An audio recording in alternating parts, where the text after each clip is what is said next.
இந்த காவல்துறையுடைய பிடியிலிருந்து தப்பிக்க பெங்களூர்லேருந்து பிடதியிலிருந்து தன்னுடைய குடியிருப்பவே மாற்றி தனி நாடு மாதிரி கைலாசாங்கிற ஒரு பெரிய ஒரு கற்பனை தேசத்தையே உருவாக்கி வச்சுட்டாரு. அப்படிங்கிறது தான் பெரிய ஆச்சரியம். கைலாசாங்கிற நாடு அது எங்கே இருக்குது அப்படிங்கிறது முதல்ல ஒரு குடிய குழப்பமாக இருந்தது. அப்புறம் அவர் சொன்னதுலேருந்து அது வந்து ஈக்குவடார் பக்கத்தில் இருக்குன்னு சொன்னாங்க. ஆனால் ஈக்குவடார் வந்து அப்படி இல்லைன்னு சொல்லி அது அறிவிக்குது வந்து அப்படி நாங்கள் எந்த நாடையும் கொடுக்கல அப்படின்னு சொல்லி.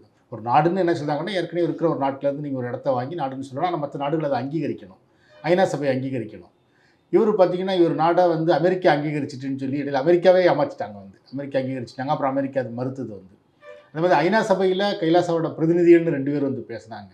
அப்புறம் ஐநா சபை வந்து அது ஏதோ தப்பு நடந்து போச்சு அப்படின்னு சொல்லி அவங்க அந்த அவை குறிப்பிலிருந்து அந்த பேச்சை நீக்கிறாங்க.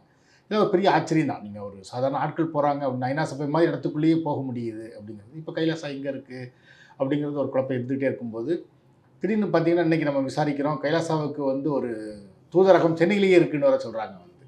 ஆமாம், பல்லாவரம் பக்கத்தில் வந்து அதுக்கான ஒரு அலுவலகம் வச்சு அவங்க இயங்கிக்கிட்டு இருக்காங்க.